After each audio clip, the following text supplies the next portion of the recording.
Hello students, how are you?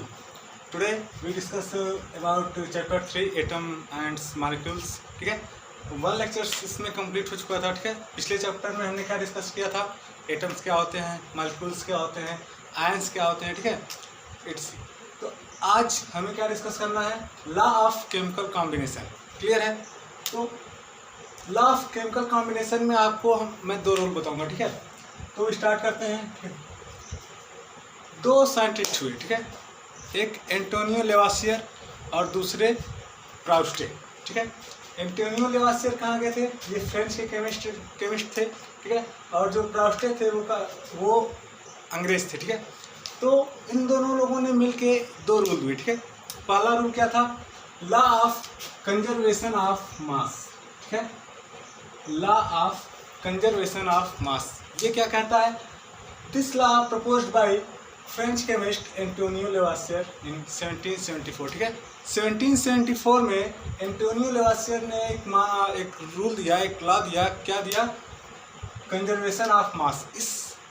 इस rule के according mass can neither be created not destroyed. ठीक है, neither be created not destroyed in a chemical reaction.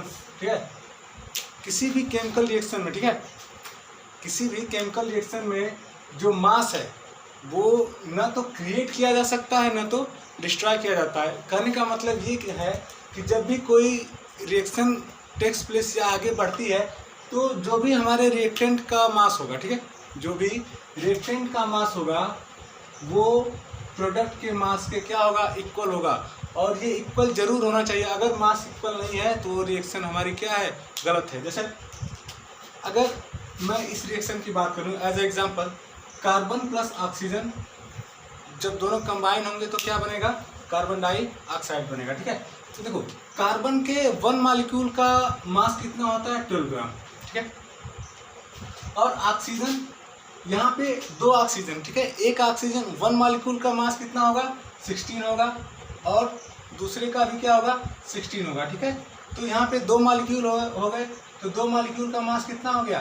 16 ग्राम हो गया. ठीक है, अब ये जब दोनों कंबाइन हो रहे हैं और क्या बन रहा है? हमारा कार्बन डाइऑक्साइड गैस बन रही है तो इसका कंबाइन मास कितना होगा? 44 ग्राम हो गया. ठीक है, तो ये ला समझ में आया कि जो हमारा मास होगा, जो रिएक्टेंट का मास होगा उतना ही प्रोडक्ट का मास होगा. ठीक है, मास न तो क्रिएट किया जा सकता है न तो डिस्ट्रॉय किया जा सकता है. ठीक है, अगला रूल क्या कहता है? Law of definite proportion. ठीक है, लॉ ऑफ डेफिनिट प्रोपोर्शन. इसका मतलब क्या हुआ? जब भी कोई कंपाउंड बनता है. ठीक है, जब भी कोई कंपाउंड बनता है तो उसमें जो भी मॉलिक्यूल्स हैं, ठीक है, वो एक डेफिनिट रेशियो में एक दूसरे के साथ कंबाइन होंगे. ठीक है, इस रूल को किसने दिया था? लुइस प्राउस्ट ने. ठीक है, इन 1799 में लुइस प्राउस्ट नाम के एक वैज्ञानिक ने इस रूल को दिया था. क्या दिया था? A chemical reactions compound always consist of the same elements combined together in same ratio. ठीक है, सेम रेशियो यानी कि जो हमारा रेशियो होगा वो क्या होगा? एकदम फिक्स होगा, वो फिक्स प्रोपोर्शन होगा, उसमें चेंजिंग नहीं आ सकती. ठीक है, जैसे अगर मैं एग्जांपल की बात करूं, जो सबसे नॉर्मल कंपाउंड है वो क्या है? वाटर है. ठीक है, वाटर एक कंपाउंड है. वाटर में क्या है? हाइड्रोजन है और ऑक्सीजन. तो देखिए अब ये जब दोनों आपस में हाइड्रोजन और ऑक्सीजन आपस में कंबाइन होंगे तो इनका जो एक मास होगा वो डेफिनेट प्रोपोर्शन में एक दूसरे के साथ कंबाइन होंगे. ऐसा नहीं है कि हाइड्रोजन का कुछ भी ले लिया, ऑक्सीजन का कुछ भी ले लिया, उन दोनों को कंबाइन कर दिया तो वाटर बन गया. ठीक है, उनके मास का एक डेफिनेट रेशियो होना चाहिए. ठीक है, और देखो जैसे अगर हमें H2 बनाना है, H2O बनाना है तो हाइड्रोजन के दो मॉलिक्यूल और ऑक्सीजन का एक मॉलिक्यूल. ठीक है, तो यहाँ पे दो मॉलिक्यूल और ऑक्सीजन के एक मॉलिक्यूल का मास कितना होता है? 16 ग्राम. हाइड्रोजन का 1 ग्राम. ठीक है, तो दो मॉलिक्यूल का 2 ग्राम हो जाएगा. तो देखिए जब इस रेशियो को हम कैंसिल करेंगे तो 1:8 का रेशियो आता है. ठीक है, ये क्या होता है? हमेशा फिक्स्ड होता है.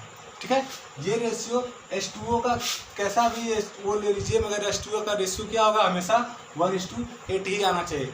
अगर जैसे मैं अमोनिया ले लूँ NH3 तो इसका रेशियो क्या हो जाएगा? इसका रेशियो हो जाता है 14:3. ठीक है, तो ये जो रेशियो हमेशा क्या होता है, फिक्स्ड होता है, ठीक है। एक डेफिनेट प्रोपोर्शन, यही क्या होता है, डेफिनेट प्रोपोर्शन का रूल होता है। तो ये दोनों बातें समझ में आई, क्लियर है। अब आगे बात करते हैं, ठीक है। अब जो आगे की टॉपिक है वो क्या है, डाल्टन्स एटॉमिक थ्योरी, ठीक है। Dalton atomic theory very important topic, clear है। तो